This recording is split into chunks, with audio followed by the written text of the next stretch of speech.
అబద్ధ ప్రవక్తలను గూర్చి జాగ్రత్త పడుడి. వారు గొర్రె చర్మములు వేసుకుని మీ వద్దకు వస్తురు, కానీ లోపల వారు ఇది చూడండి, ఇక్కడ పైకి ఏమో గొర్రె చర్మం కప్పుకున్నారట, లోన ఎవరున్నారు? ఇది మనుషుల యొక్క నైజం. మనుషుల యొక్క నైజం ఎలా ఉన్నదంటే, పైకి గొర్రెపిల్ల, పైకి క్రైస్తవుడు, పైకి ప్రార్థన, పైకి అన్ని కార్యాలు చక్కగా నీతివంతంగా కనబడతాయి, కానీ లోన ఉన్నది ఎవరో?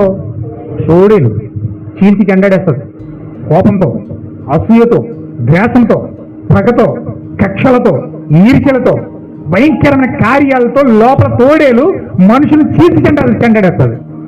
పైకి మాత్రం గొర్రెపిల్ల. ప్రార్థన చేస్తే చివరి నుంచి చివరికి కనపడుతుంది. ఆ చివరి నుంచి చివరికి పరిశుద్ధురాలు అంటే ఈవిడే అనుకుంటాం, పరిశుద్ధుడు అంటే ఇతనే అనుకుంటాం, కానీ వాస్తవానికి అతను పరిశుద్ధుడు పైకి మాత్రమే. పైన బట్టి లోన దాని శక్తి లేదు. హల్లెలూయా. చదవండి. వారి ఫలముల వలన మీరు వారిని తెలుసుకుందరు. ముండ్ల పొదలలో ద్రాక్ష పండ్లైనను, పల్లేరు చెట్టును, అంజూర పండ్లను అడుగుతున్నాడు ఆయన. దేవుడు అడుగుతున్నాడు ప్రశ్న. ఇప్పుడు నేను చెప్పాను మీకు, తాటి చెట్టు తాటికలు కాస్తుంది, మామిడి చెట్టు మామిడికాయలు కాస్తుంది, ముండ్ల చెట్టు ఆ ముళ్ళే ఇస్తుంది, కానీ ఆ ముండ్ల పొదల్లో మనం అంజూరపు చెట్టును కోసుకోగలమా? ఇక్కడ ఏమంటున్నాడు చూడండి, యేసుక్రీస్తు ఎంత స్పష్టంగా మాట్లాడుతున్నాడు చూడండి.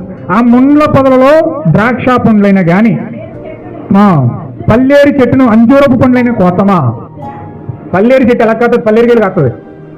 అది కుచ్చుకున్నదంటే గట్టిగా తెల్లారి జరిగి జ్వరం వచ్చేస్తుంది. హల్లెలూయా. పల్లేరు చెట్టు అంజూర పక్కలు కాస్తుందండి, అంజూర కాయలు కాస్తుందా? ముళ్ళ చెట్లు ద్రాక్షపులు కాస్తుందా? కానీ మనిషి కాస్తున్నాడు. చెట్లకు సాధ్యం కాని పని మనిషి జీవితంలో సాధ్యమవుతుంది. హల్లెలూయా. పైకి మంచోడుగా ఉన్నాడు, చేసేవన్నీ చెడ్డ కార్యాలు. పైకి మంచోడుగా ఉన్నాడు, చేసేవన్నీ చెడ్డ పనులు. పైకి మంచోడుగా ఉన్నాడు, చేసేవన్నీ చెడ్డ పనులు. హల్లెలూయా. ఎంత భయంకరంగా క్రూరత్వంతో మనుషుల యొక్క స్వభావాలు బయటపడతాయంటే వాటి రంగు బయటపడే సముడు అటప్పుడు తెలుస్తూ ఉంటుంది. హల్లెలూయా. నువ్వు ముండ్ల చెట్టు, నీలో నుంచి మంచి ఫలాలు ఎలా వస్తాయి?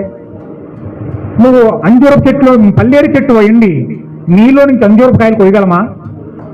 నువ్వు పాపివై ఉండి పరిశుద్ధులను నటించినంత మాత్రాన పరిశుద్ధమైన క్రియలు నీలో నుంచి వస్తాయా? పరిశుద్ధమైన జీవితం నీలో నుంచి వస్తుందా? పరిశుద్ధమైన మాటలు నీలో నుంచి వస్తాయా? పరిశుద్ధమైన క్రీస్తు యొక్క క్రియలు నీలోకి వస్తాయా అని అడుగుతున్నాడు ఇక్కడ.